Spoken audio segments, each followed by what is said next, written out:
Assalomu alaykum qadrli teletomoshabinlar. O'zbekiston 24 telekanali o'z dasturlarini davom ettiradi.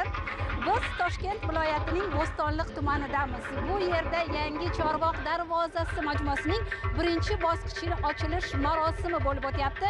Bu ochilish marosimi juda bir katta bayramona muhitda bo'lib o'tmoqda va bu yerda bo'layotgan bunyodkorlik ishlaridan, umuman mana shunday o'zgarishlardan Toshkent viloyati aholisi ham juda ham mamnun va bizning suhbatdoshimiz Toshkent viloyati kasaba uyushmalari raisi Sayyora Fayziyeva. Sayyora opa, assalomu alaykum. Avvalambor mana shunday chiroyli majmua barpo etilgani bilan Toshkent viloyati aholisini sizlarni tabriklaymiz.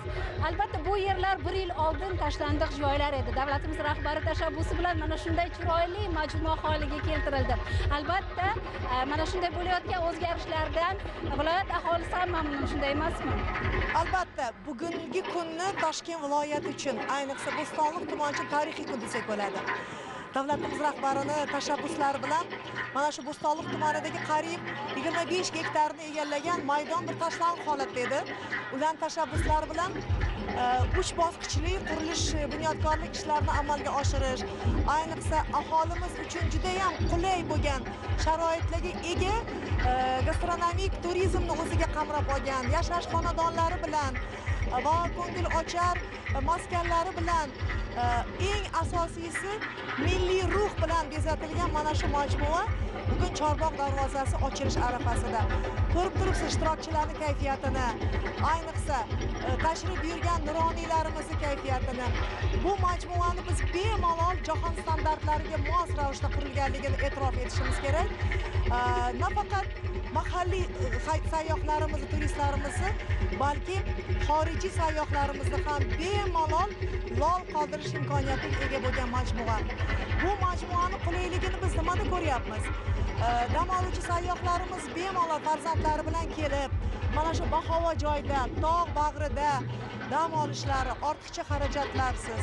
O'sha oshxonalar, restoranlar, bolalar o'yingohlari, favoralar, suzish havzalari hammasi bemalol.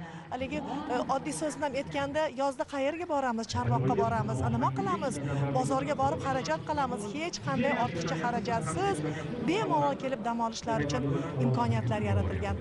Albatta, bu hammasi davlatimiz rahbarini, hurmatli prezidentimiz Shavkat Miromonovich inson manfaatlari, inson qadri uchun olib borayotgan islohotlarning yaqqol namunasi.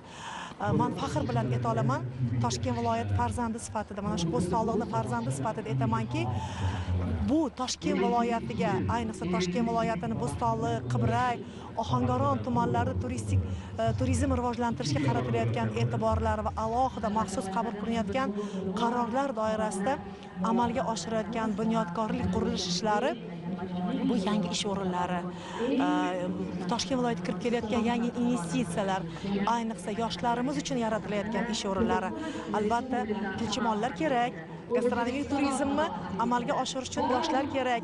Bu hammasi kim? Toshkent viloyatining yoshlari. Bu uchun behad xursandmiz. Albatta, bu amalga oshirilayotgan ishlar davom etadi.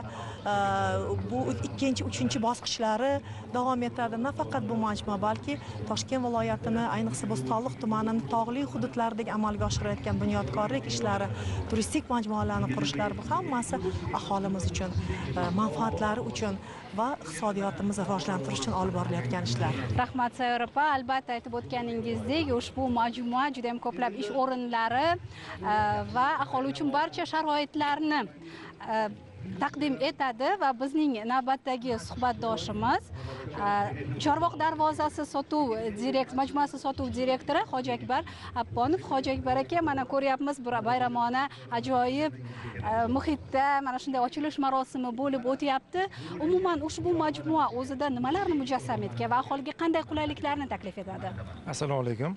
Majmuamizda prezidentimizning tashabbuslari bilan hamda Toshkent viloyatida turizmni yanada rivojlantirish, mahalliy va ichki turizmni rivojlantirish nuqtai nazaridan tashkil etilgan bo'lib, majmuamizda loyihalashtirish jarayonida biz har tomonlama qulayliklar yaratish maqsadida loyihalashtirdik va hozirgi kunda loyihamiz 24,5 gektar yer maydonini o'z ichiga oladi va hozir ko'rib turganingizdek birinchi bosqich qurilish ishlari yakuniga yetmoqda. 6,5 gektar maydonda birinchi bosqich qurilish ishlari yakuniga yetdi. 6-dekabr 2024-yil 6-dekabrda prezidentimizning ushbu majmuaga tashriflarida loyihani o'zlari ko'rganlar va hozirgi kunga kelib loyihani bitish jarayoniga jadallashgan va hozirgi kunda loyihamiz 2 va 3 bosqich qurilishlari amalga oshirilmoqda. Qisqa vaqtlar va qisqa fursatlar davomida loyihamizning barcha bosqichlari amalga oshiriladi. Endi loyihamizda nimalar o'z ichiga oladi desak, loyihamiz 1700 tadan ortiq xonadonlar va apart otellarni o'z ichiga oladi va loyihada barcha qulayliklarni o'z ichiga olishi sababli do'konlar, restoranlar hamda jahon tan olgan franshiza tarmoqlarini tizimlari, do'konlari ochilishi ko'zda tutilgan va hozir bu do'konlar o'z faoliyatini qisqa vaqtlar ichida xudo xolisa majmuamizda ochiladi. Rahmat. Albatta o'ylaymizki, Chorvoq darvozasi ushbu majmuasi yangi O'zbekistonning turizm brendiga aylanadi va dunyoning turli mamlakatlaridan keladigan sayyohlar uchun barcha sharoitlarga ega mana shunday majmua o'z bag'rini ochadi va barchani chorlab qoladi. Qadrli teletomoshabinlar, biz Toshkent viloyatining Bo'stonliq tumani Chorvoq darvozasi ochilish marosimidan maxsus jonli reportaj berdik va dasturlarimiz davom etadi. Rahmat.